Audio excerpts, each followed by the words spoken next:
And do you think recession is an opportunity to grow? Absolutely. Why is booming economy an opportunity? Because there is so much going on. I mean, there is so many opportunities.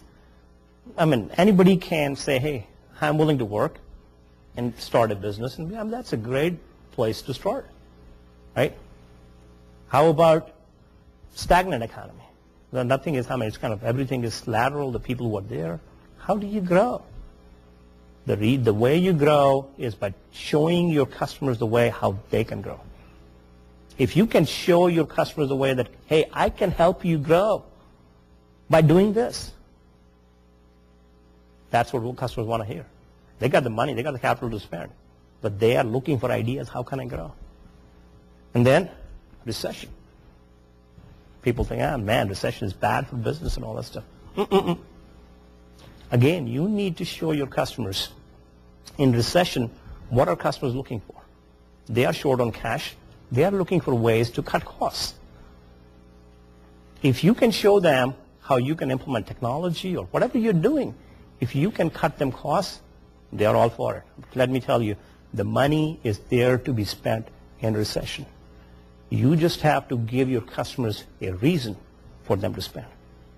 If you look at them in the history of this business, right? Look at the top companies. Look at companies like GE and IBM. When did they start? In the Great Depression in the 1870s, 1880s. When did companies like HP start? They started in the Great Depression in the 1929, 1930. When did the companies like IBM and Microsoft and Apple start? They started in the recession in 1973, 1975. There is history. Sorry, go ahead.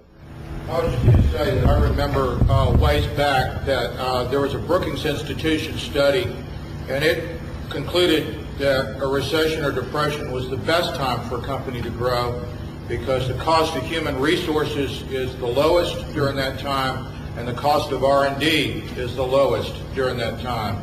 So you can really grab your share of best talent, best innovation. You also have the best share of voice. Most people pull in and withdraw their communications during that time. So you have an opportunity to really capture a share of voice in terms of marketing your company. And so they concluded that you could purchase share of market cheaper during a depression or a recession than any other time. You are 110% right. I completely agree with you. And here is what happens during recession, which you hit upon, is everybody is hiding in the bunkers. What that does is if you got the right armor on, you can go around and the whole field is there for your taking. That's a good thing about a recession. And what it does, you're right. I mean, especially now, we're now out of the recession. All that labor is cheap. It's repleted with opportunities. The companies are starting to spend again. There's never been an opportunity like this. The real estate is cheap, the labor is cheap, and the companies are starting to spend. The time to be growing is now. You should be growing today. You should be thinking about how I can be growing my business today. So think about that. And lastly, I guess, I think as the CEO, it's very, very critical that you stay positive. And why do I say you stay positive? And I saw that in recession. A lot of the CEOs, they went negative. Man, I'm not getting enough business. Things are not going well. Because what that does, it reflects in how your company, how your employees look to your customers as well. If they see that there's doom and gloom in this company, would your customers want to do business with you? So that's where it's very critical that you stay positive, that you emit that that positive energy to your customers. Because the more you trust your vision, the less is the fear of the world. And the bigger your trust becomes, the more you become a conduit for miracles. So don't stop being positive. Don't stop believing in yourself. Don't stop believing in that vision that led you to start that business in the first place. But more important than that, I think, there's one thing I want to mention to you, is make sure that you're maintaining work-life balance. What do I mean by that? I mean, we all started because the business because we saw there was an opportunity out there and that we could increase our net worth, right? That's true. But think about it. Did you increase your net worth? But what's your life worth? Has that increased as well? If your life worth has decreased, if you haven't spent a date with your wife or your spouse in the last month, your life worth probably hasn't increased. If you haven't gone to your kids' celebrations, your life worth probably hasn't increased. If you haven't spent time with your parents, your life worth probably hasn't increased. So think about, in addition to your net worth, what is your life worth? I'll share with you an incident that happened to me personally. My daughter, she was getting ready for, there was a sports event coming up in the school on Friday, and she said, "Daddy, are you coming to my event?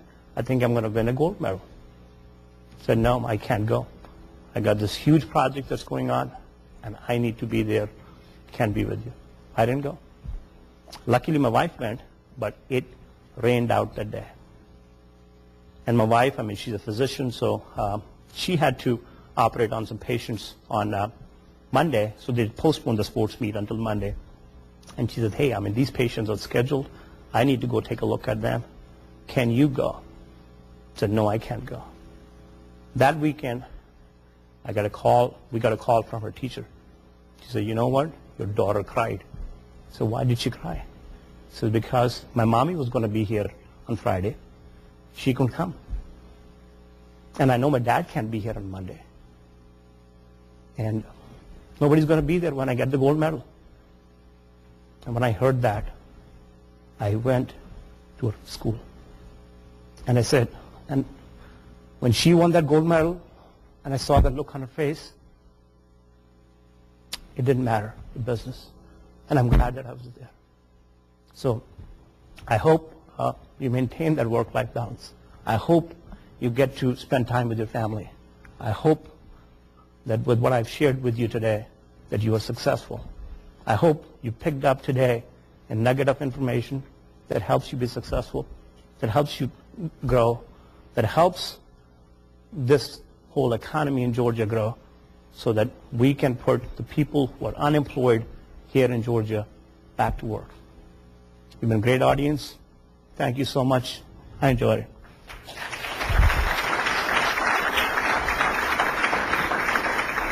Any questions? Okay, one of the biggest topics today in the news is jobs. What kind of advice would you give to people out there who are looking for jobs that can actually acquire certain skills to work for Commdex? Well, I think the biggest skill that is not taught in the colleges is personal skills. I mean, when I am interviewing people, I don't look for, are you the most technically qualified people? Do you know the technology? I know that can come. But do you have the personal skills? Can you relate with people? Can you make people feel good? Can you I guess, carry on a conversation? I mean, those soft skills are a great way of succeeding in life. I mean, obviously technical skills help. I'm not saying that.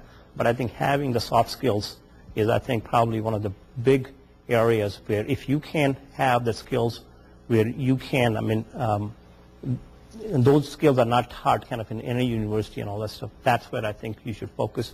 And then along with that, coming to events like this. I mean, networking with, all these business owners are here. I mean, this, I think, is the most energetic group that, I mean, you can be part of. I mean, and rubbing shoulders with all these achievers here who took the chance to start businesses. I think that's the kind of things that I think the people who are looking for jobs need to start looking at. Go ahead.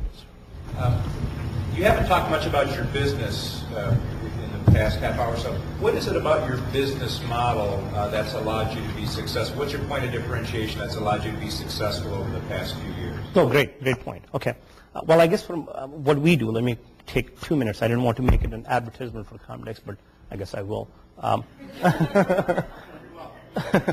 But what we do is basically, I mean, if you look at it in a nutshell, what we do is we help our customers keep their workers connected with each other while they're in the field, so that this worker here knows exactly what's going on with others, and then the two of them together are connected with the headquarters or the dispatch center or 911, whatever it is. So a lot of our customers are governments like city, county, state, is we help to make sure that they are communicating well with each other. Because if you look at the 911 Commission report, the number one impediment that they identified in the report was that there wasn't lack of communications.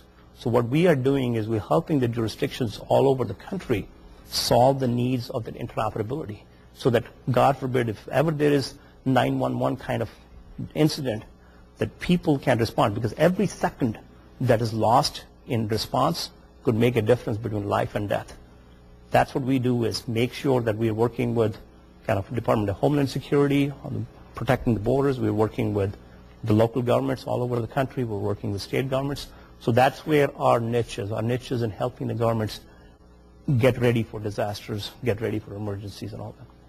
And the thing that has helped us be successful is, like I said before, is evolving our company to the needs of the customers. Our customers wanted us to be nationwide. We are nationwide. Our customers said, we don't want you to just do me this service. Like we were initially, we started out, we were only doing interoperability planning for them. We'll do the interoperability planning and then leave them there. I want you to come in and design the system and be able to implement the system. You guys are great.